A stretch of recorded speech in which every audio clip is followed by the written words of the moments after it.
High বন্ধুরা, কেমন আছো তোমরা সবাই? আমি আজকে তোমাদের সামনে আবার একটা ভিডিও নিয়ে চলে এসেছি। এই দুটো চুড়ির বেস দেখতে পাচ্ছ, এইগুলো দিয়ে আমি একটা নতুন চুড়ি তৈরি করব। যেরকম এর আগেও আমি বানিয়ে দেখেছি, আজকে বানাবো হলুদ কালারের একটা চুড়ি। আশা করছি তোমাদের ভালো লাগবে। হঠাৎ করে বসে থেকে ভাবছিলাম তোমাদের জন্য কি বানিয়ে দেখাবো। আমার কাছে এই হলুদ কালারের নেট আছে। এই নেটটা কিন্তু ভীষণ পাতলা, ওই কারণে এই মোটা কাপড়ের সাথে আমি এই নেটটা লাগিয়ে দেবো চুড়িতে।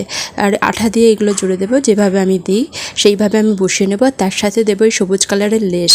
সবুজ কালারের লেসটা হলুদের সাথে ভালো মানাবে, তাই আমি সবুজের সাথে হলুদের কম্বিনেশনের একটা চুড়ি বানাবো। চুড়িটা যথেষ্ট মোটা হবে, যেহেতু এই দুটো মোটা আমি জুড়ে দিয়েছি। দেখো অনেকটাই মোটা তৈরি হয়েছে। এটা আমার আঠা দিয়ে বসানো হয়ে গেছে। এরপরে আমি তোমাদের দেখাচ্ছি আমি ওই কাপড়টা কিভাবে বসাবো। আমি যেভাবেই এর আগে দেখিয়েছি সেইভাবেই বসিয়ে নেব। তোমরা চাইলে এইভাবে পেঁচিয়েও নিতে পারো আর এইভাবেও রাখতে পারো। এইভাবে শুধু এইভাবে লাগিয়ে দিতে পারো আঠা দিয়ে, কিন্তু আমার মনে হয় সুবিধা হবে পেঁচিয়ে নিলে। এইভাবে আমার হয়ে গেছে। এই চুড়িটা বানাতে বেশি মাথা ঘামাতে হয়নি, কারণ এটা শুধু আঠা দিয়ে বসিয়ে দিলেই হবে। এর উপর আমি এবার নেটটাও আঠা দিয়ে বসিয়ে দেব।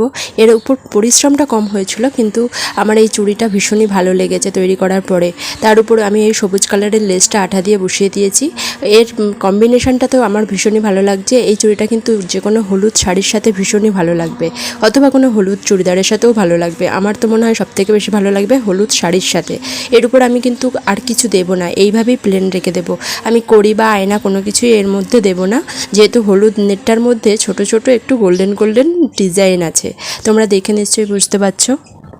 আমার একটা ভুল হয়ে গেছে, তোমাদের লেস বসানোর আগেই বলে দিলাম যে লেস বসিয়ে দিয়েছি। যাই হোক, আমি লেসটা এরপরে আঠা দিয়ে বসিয়ে দিচ্ছি। দেখো লেসটাও আমি কিন্তু এইভাবেই রাখছি। আমার অন্য কালারের লেস আছে, কিন্তু আমার মনে হলো হলুদের সাথে সবুজটাই বেশি যাবে।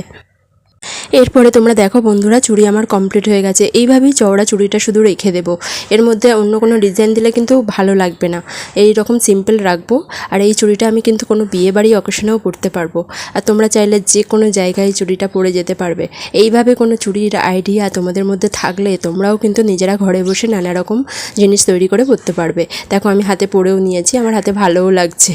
আমার হাতে বেশ ভালো লাগছে। শাঁকাপলার সাথেই আমি পরবো। আমি শুধু এই জিনিসটা পরি না, আমি আমার শাঁকাপালা হাতে থাকে, তারপরেই আমি এই ধরনের চুড়ি বানিয়ে পরি। আশা করছি তোমাদের আজকের ভিডিওটা ভালো লেগেছে। আমি এই ছোট্ট ভিডিওটা দিলাম তোমাদের জন্য। তোমাদের যদি ভালো লেগে থাকে তাহলে কিন্তু লাইক করে দিও। আজকের মতো তাহলে সবাইকে টাটা।